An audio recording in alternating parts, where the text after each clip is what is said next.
Okay, so I'm on my way back from another attempt to rescue the drone that my grandson Rudy had an accident with on the Graffiti Towers downtown LA. It's right across from the crypto stadium, and it's been up there for about 2 months, sitting in about a foot or two, probably a foot of water. And on and again and off again, rainstorms that have added more water, and the biggest nemesis of this whole thing was the wind. It's what caused the drone to crash in the first place. He had come around the corner of the building and didn't realize how strong the wind would be up there, and he was too close to the building, and the wind knocked the drone into the wall, and then it tumbled, and of course it fell right into the foot puddle of water. It's from the construction had a bunch of pockets of water. It was probably a pool about I don't know, 9 feet, or yeah, I don't know how big this space is, but it was meant to be a patio, and I'm sure the raise there that ended up being a pool of water was probably to put flooring on, because there was supposed to be a patio and restaurant stuff up there, so there was this big puddle because there was no drainage there because the water hadn't drained out anyway. So it's been about 2 months, and I've gone up a couple of times to rescue the drone, all with no success, and so several iterations of the version of the grappling hook that I did, I printed with my 3D printer, including changing color so there was more contrast, so I could actually see if it was under the drone or above the drone, the graffiti drone, the one that was in the water. And so the drone is a DJI Neo, and it has structures around the propellers that would allow me to hook onto it if I could get a hook underneath it. And the problem I had was I was worried that the hook had to have a nice depth to it, so that if I caught the drone and flew up over the street and to the parking lot where I was flying from, that it wouldn't fall, because it was too shallow. So I kept it kind of deep as far as the hook is concerned, and so I tried a couple of times, couldn't get the hook underneath the drone. My drone, rescue drone, would move too fast. I didn't have enough control over when I told it to go in one direction. It would zoom off. So I reset the sensitivity so that it would go as slow as it could from when it changed directions, so that it wouldn't have the big jerk. But there was still too much for me to control it exactly, to lean the hook a little bit to get under the graffiti drone. And so I redesigned the hook to have shorter blades. And while I was practicing with that, I've been practicing in the front yard in a little sandbox that the kids had filled with water, and I actually printed a replica of the drone that ended up weighing exactly the same weight as the real drone, so I knew I would be able to lift it if I could lift that. So I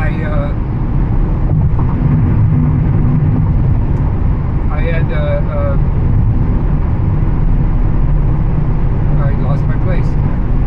So this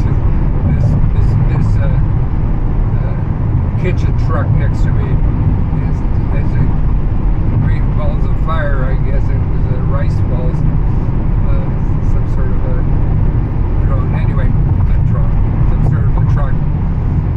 anyway, so I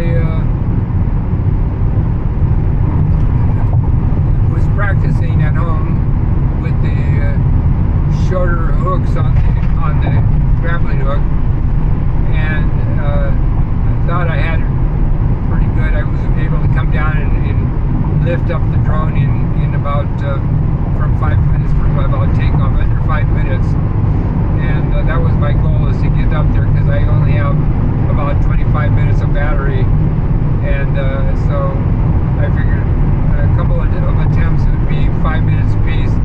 So I got it to where I could lift the drone up, and I was pretty happy with it. And I was flying away from where I was over the front yard, and that's when the string that I was using, which was an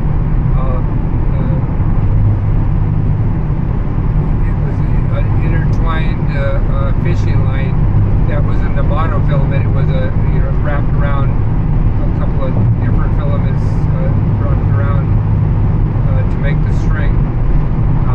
My grandson Daniel had suggested that because the monofilament kept bending and not acting right. It wouldn't act like a string, it would act like a wire. Anyway, so I got that, I was flying, and that's when the wire, the string from the drone hit the power line, or it's a power line for lights in our neighborhood, and the string hit the drone, or hit the wire, and immediately the hook kept going, and then it got hooked on. When it was hooked to the wire, it wrapped around the wire a couple of times, and you can actually still see it on there. And so that was upsetting, because the drone was hooked to the wire, so I couldn't land. I was just stuck there, and I thought, okay, so if I just leave it there until the battery dies, but then it would still be 15 meters or 18 meters above where I was, and I didn't have a long enough ladder to get up there. So I was trying to figure out what I was going to do, and talked to Rudy about it in the 20 minutes of battery life I had left. And he said, why don't you try flying around the wire until it unwinds the string, and then it'll come loose.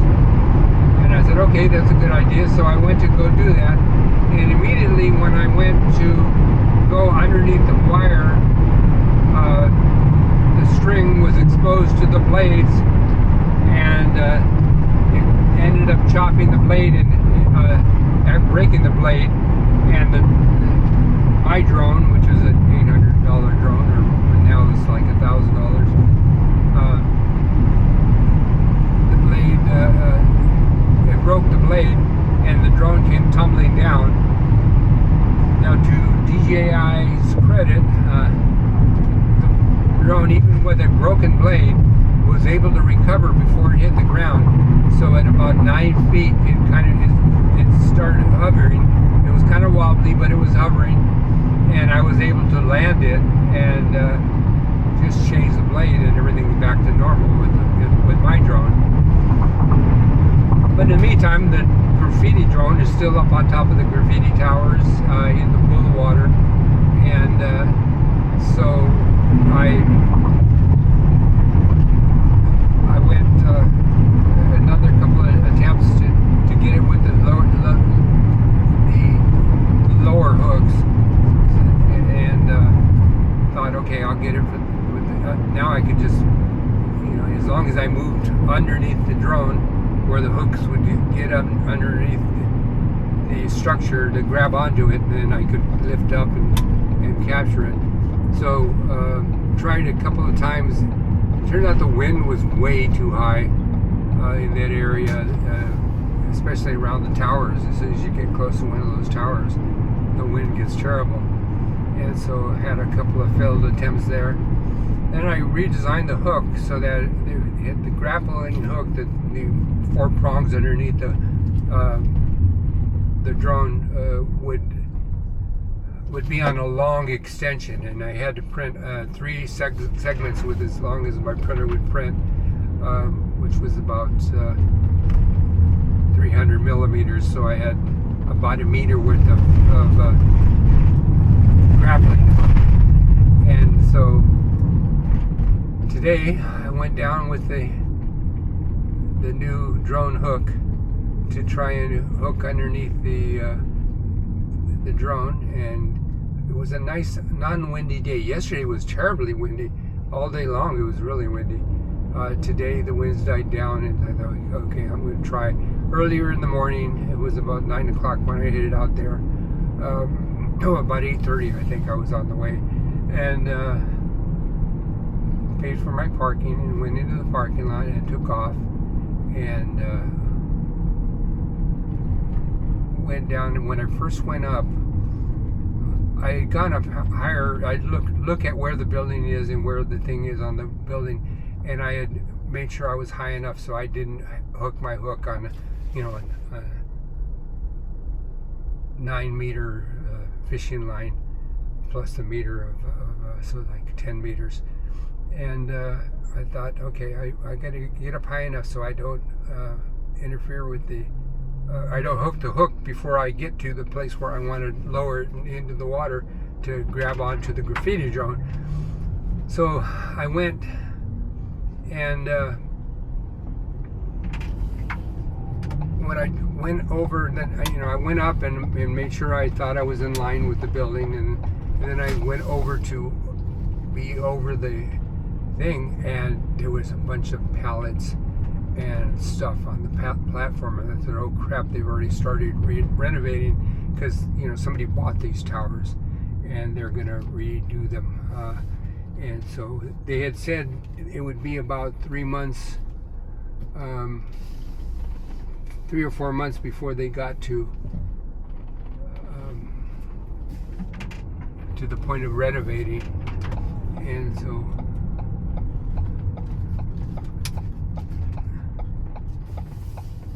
okay, I'm going to stop and get gas here, so I think I'll stop the video so I can get my gas here.